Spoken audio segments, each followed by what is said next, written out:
भूतेषु विष्णुमायेति शब्दिता नमस्तस्यै नमस्तस्यै नमस्तस्यै नमो नमः।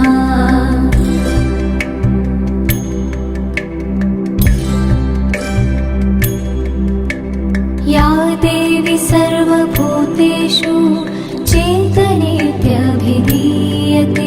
नमस्तस्यै नमस्तस्यै नमस्तस्यै नमो नमः।